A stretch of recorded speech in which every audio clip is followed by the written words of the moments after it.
So you're broker than a tooth fairy in a house full of meth heads, huh? And you want to get rich. Well, ladies and gentlemen, you've come to the right place. Dinkum is easily one of the best indie games that I have picked up this year, or even in the past couple of years. And one of the questions I've been getting a lot during the live streams is how to make money. Well, we're going to go over my current best money-making method.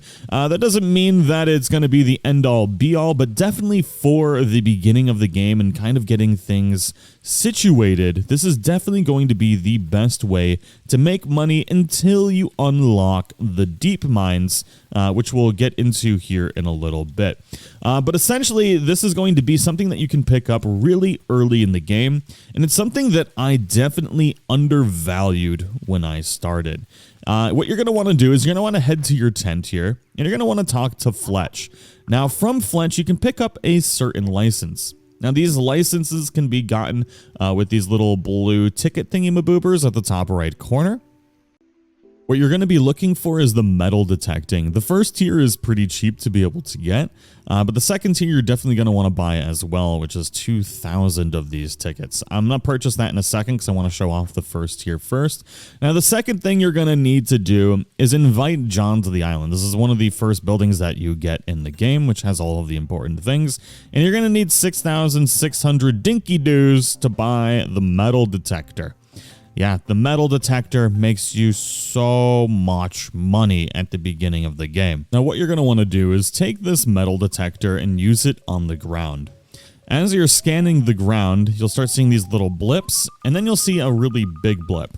Once you do that, go ahead and shovel that bad boy up and just break it open. Inside, you'll see all these different like old world resources. Some of them are worth a lot, some of them aren't worth a ton, but we'll get into the ones that are worth a lot here in a second. Now, some days you'll definitely have better luck than others, and these resources do respawn, so you don't have to worry about exhausting the island's resources of these old world materials. Those hot cylinders are worth a pretty penny, and basically you just gotta go around and just pick up as much of this stuff as possible. I've discovered that going along the edges of rivers seems to have a really high rate of having trash in it. And these shiny discs are also worth a ton of money. Do not sell them to John, though. You want to save those for when Franklin comes to visit, because I'll give you 8,800 dinks per shiny disc. Now, some of the things that we're looking for that are really worth a lot are the smooth slates and the motors and things that you can get. Now, the motors are super rare. The smooth slate's not as rare as the motors. Why can't I hit this stupid little thingy-mabooper right here? Now, if you get a barrel that's like under the water or something like this, what we can do is you can actually drop the dirt right back onto it and it'll bring it back up, which is pretty nice. But yeah, the things that we're looking for are definitely going to be like the slates, the old motor things. They look like motors or engines. But doing this along the edges of the river here is just so lucrative because there's just so many little pieces of garbage that you can pick up. And you definitely don't want to sleep on this because you can make a ton of money with it right now. But also, you'll pick up a bunch of things that you'll need for crafting too. Now, don't be afraid to sell a lot of this. Like, if you need to upgrade something in your area and you're worried that selling all of this garbage is going to set you behind, you can get it really, really quick. There's definitely stuff that you'll need some of this garbage for to be able to craft things, but you can get it back really fast.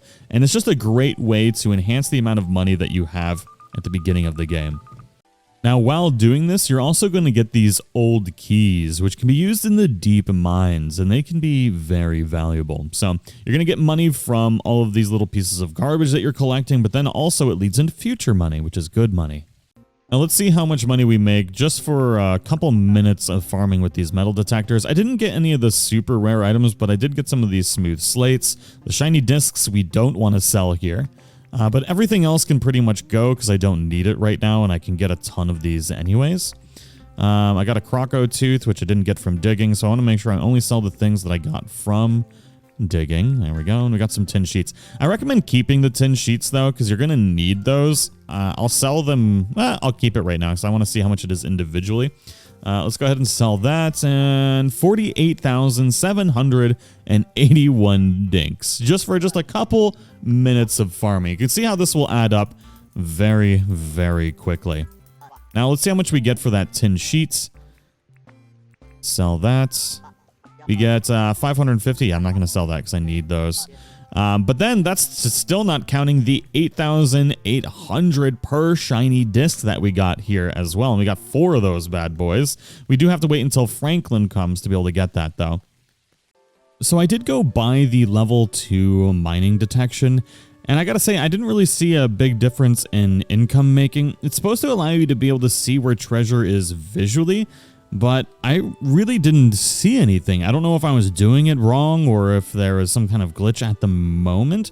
I know a lot of people in chat were saying it was awesome during the live stream, but I don't know. I didn't see anything, so maybe I'm just dumb. But regardless, it is a really, really great early game money making, and honestly it might be the entire game, because the only way you can make more money is by getting in the mines, and you got to get kind of lucky to do that. I was going to include mine stuff in this video, but there's actually a lot to cover to really do the mines effectively, so we're going to be making that a separate video. So if you really do want that, make sure to hit that like button, show the videos some love, but let me know how mining, or not mining, but metal detecting has been for you and how much money you were able to make.